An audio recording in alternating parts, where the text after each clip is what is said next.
The Nintendo Switch is probably one of the best consoles to collect for physically right now. Just the mix of having a great library, it's a great system that plays on the go and at home, and there's a lot of really cool games you can get for it. So let's talk and let me show you the collection I got. So first off, I have to start out with I got a launch model Switch. I literally stood out in line at the Best Buy I was working at the time, even though I knew we had like 200 plus consoles in stock and we wouldn't sell out. I just wanted to wait in line for the experience. Met some cool guys. We got pizza together. It was in Iowa and we froze to death on that night. But anyway, we got our Switch, and up until the last like 6 months, that's the Switch I used. And then I decided to get an OLED model, so I got the Splatoon OLED, which I love, and I decided to sell my original console because I know the modding scene is huge for the launch models. The guy I sold it to basically gave me full original MSRP for it because I had the original box and it had a super low serial number. Like, it was literally like first wave console. It was great transaction, and I have no regrets. I have no intention of modding a console. It's just not me. I prefer the physical cartridge and everything. So that's the Switch I'm rocking now. I do have a Red Mario one that CIB I've never used sitting on my shelf. I just had the full intention of keeping it sealed like that. And yep, so it just chills up there. And then I have a few odds and ends accessories. I'm not going to go into all my amiibos, or I've showed off the Plus Pad before on my channel, the original Hori one. I really like that as a controller if you're just going to play handheld mode. I know some people really like the Split Pad Pro, which I haven't tried out yet, but I just got one in a lot, and so that I picked up off Marketplace. So I need to try that out and see how that feels in my hands. But anyway, I just use the standard Switch and use it in dock mode too a lot, especially when I want to do recordings for YouTube. That's the consoles. That's the basic accessories I have. Let's talk games. So in my collection, I have quite a few games. I actually only have one really I would call super sought after limited game. That is Golf Story. I had bought limited run games from the beginning. I don't really buy a limited run anymore for a multitude of reasons. But this is the one Switch physical I have from them, just because I was interested in the RPG elements. Other than that, I don't have any other Switch limited games necessarily. I've wanted to get into Super limited games. That's what I wanted to get into. So if there's a recommendation for one of those, or some other limited service for Switch games, let me know in the comments down below which one your favorite one is. But yeah, this is my only limited one. Alright, and now a lot of these games are honestly still sealed because I haven't gotten to them. First up, Astral Chain. I was at a Walmart in the middle of nowhere, and they actually were clearancing this out because they couldn't sell it. So I think I picked this up for only 20 bucks. So got myself a copy of Astral Chain. Next one is Captain Tsubasa. I don't know if I'm saying that right. I don't know. I thought it was interesting maybe. It was on the Best Buy price error at one point, so I think I picked this up for super cheap, and I used my Best Buy coupon, so RIP rewards. Chrono Cross on the Switch. In case you didn't know, in the US we did not get a physical release, but you can order from Play Asia a physical copy, and I thought it was worth it. I understand there's glitches and stuff, but I don't have another way to play the game really unless I want to go emulation or I want to track down another physical copy. But I do have the Switch version. It's still sealed, and I'll get to it at some point. Now, Death's Door. This game, if you have not played it yet, if you haven't picked up a physical or digital copy, I 100% recommend this game. It is beautiful. It plays like a great Zelda roguelike game, and I cannot say enough good things about this. I loved this game from the moment I started playing it. It's addictive. So if you're looking for a good Zelda rogue game to play, Death's Door I would recommend. Digimon Survive. So I went ahead and picked this one up. This one I also ordered from Play Asia because you'll notice it's missing the general ESRB. So this is technically a Asia copy, but it still has English and everything on it. So I went ahead and picked this one up just because I was like, oh, Digimon's finally back. I've heard it's disappointing. It's more graphic novel than it is gameplay, which is kind of disappointing, but I definitely still want to try it at some point because I do like visual novels. I do like the novel aspect of a good storyline, so I've heard it definitely fits adult themes too. It hits more the older audience, so there's this guy, Digimon Survive. This one is on a whim. This is the Distraint Collection. So 2 games on 1 cart. I picked this one up from Play Asia as well. So East Asia Soft makes this guy, and I don't know a whole lot about it, but it's like side-scrolling platform, and still kept this guy sealed. I haven't tried it out yet. Doki Doki Literature Club I grabbed for the Switch. I've heard it's like a horror game, surprisingly, so I haven't gotten around to playing it. I heard it was originally on PC, and then they made the console versions, like a paid version. So I'll get to it at some point, maybe. I really like some horror games, but I'm kind of picky, and this also I've heard this is kind of like a psychological horror, so I'm really interested. I'm not going to say anything else about it. I haven't looked at playthroughs or anything, so don't spoil it for me if you know. This is another one I imported because I thought we were never going to see the physical here, because it was just, they promised it and it didn't show up for a long time, but it is out in the US if you want to get it. But Eastward I imported from Play Asia, so this is a European copy. It's got the PEGI symbol down here, which I think, you know, whatever, as long as you get to play the game, it doesn't matter where you get it from. But yep, copy Eastward. This one was a gift from friends, because I was trying to get into Final Fantasy, and I still haven't finished this, but Final Fantasy X and 10-2 for the Switch. I did have the PS2 version at one point, but I got rid of my PS2 that I had picked up. The PS2 just never really, we just didn't click, me and the PS2. But anyway, I have this on the Switch now. Tried out the first little bit of it. I've heard that it's just like any other Final Fantasy game, which means you're really confused for the first like several hours. And that's the stage I'm still in. This will probably pique everybody's interest right now. So Fire Emblem Three Houses, another game I still haven't started, but I do really like tactics games. I haven't honestly completed a Fire Emblem game since Game Boy Advance, so roast me on the comments if you would like. But yep, Three Houses, I do have the intention of starting it at some point, but I also know Engage is out now too. I feel like I'm going to want to play this because I'm sure there are characters from Engage in this one as well. But Three Houses. This one I did not import, but I actually, while I was overseas on vacation, I was in Europe, I was in Ireland, and I was like, this game is on sale right now, and this is a game I want. I really want to pick this one up. So I picked up the Klonoa re-release. I had Klonoa 2 for the PS2, and again, me and the PS2 just didn't vibe, so I knew that if I got it on Switch, I'd be more likely to actually finish playing through it, and I couldn't afford Klonoa 1 physically, so if you know, you know.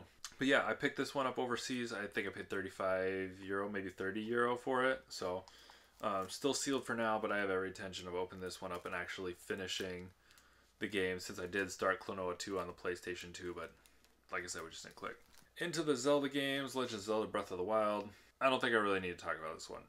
Tears of the Kingdom's coming soon, I'm excited.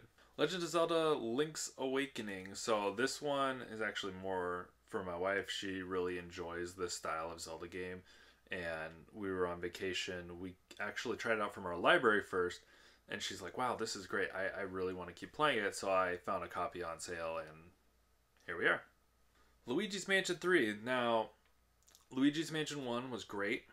2, I didn't really get through. I don't know, something about the smaller screen. 3 is good. I do like 3, but I still think 1 just hits different. So 1 is still going to be my favorite, but 3 we're back to more of the original, and it's just a great all-around fun game, sucking up ghosts. Luigi gets his spotlight with his vacuum, and yeah, it's a fun one. I don't know what I was thinking when I bought this one, but Mario Rabbids Kingdom Battle, I bought it on release day way back when, and I should have just waited. I should have known this was going to get a bump down in price at some point, but yep, I picked up the copy right away when it came out, because it's like, oh, Mario, and I want a new Switch game to play, and it's a tactics game, and it's a pretty good tactics game if you want to play a tactical game with Mario and some bunnies in it. This game is usually pretty cheap. You can usually find it for like $10. Mario Kart 8 Deluxe. I don't know what else to say about this game. I feel like when you bought the system, this is the game you went and bought, because this is literally Nintendo's best-selling game for years at this point. Every month, they just sell hundreds of thousands of copies of this, I feel like. So, Mario Kart 8. And then Mario Party Superstars. So I skipped the other Mario Party, and I got this one instead because it has a re-release, a lot of the same mini games and levels, and I just love the old ones. I remember playing the old Mario Parties on GameCube and 64 with my friends, and so I had to pick up this one because it just feels me. This one I haven't actually gotten a full playthrough yet, but it's Monster Crown. I still got that disgusting GameStop sticker on there, but it's supposed to be a dark version of the old like Pokemon games and have that old visual style. So I'm excited to try this one out. You can definitely see like the older elements just on the cover art, which is what drew me to it. So yeah, Monster Crown. This guy is still sealed, so after Monster Hunter Rise came out, Best Buy kind of was just like, okay, we got all these other Monster Hunter games we don't want to carry anymore, so let's just clearance them out. And I think I picked this one up for under like $10, maybe even less than that, because I think I had a coupon. But 100 Generation still sealed. Maybe I'll start with this one. I do want to start Rise, but maybe I'll do this one because I already have it and I don't have to buy it. Oddworld Stranger's Wrath. So this guy I picked up at clearance at a Walmart, middle of nowhere. I think I paid like $7 for it. I had the PlayStation 3 version from Limited Run, but over the years I keep slimming down my Limited Run games.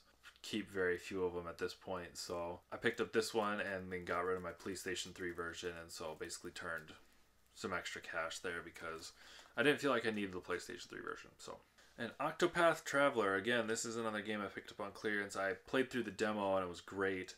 And so I was like, wow, this finally popped up on clearance. I'm going to grab it. Definitely one of those games that takes a while with the RPG elements, and I'm excited to see what the second one is like.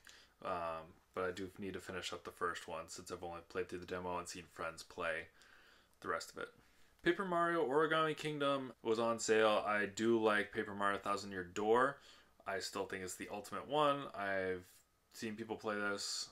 I don't love how they changed the battle mechanics, but it's Paper Mario, and so I had to have it, so I have to try it out fully for myself. Alright, gonna talk about these two at the same time. Shining Pearl and Brilliant Diamond, they're okay remakes.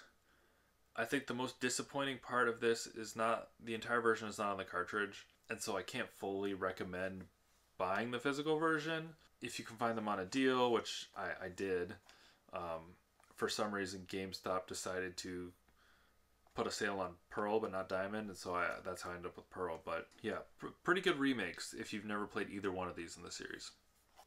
Alright, Legends Arceus. This is probably my favorite Switch game, honestly. I think this is the best Pokemon game to come out in a long time, and this one is the one I'm hooked on.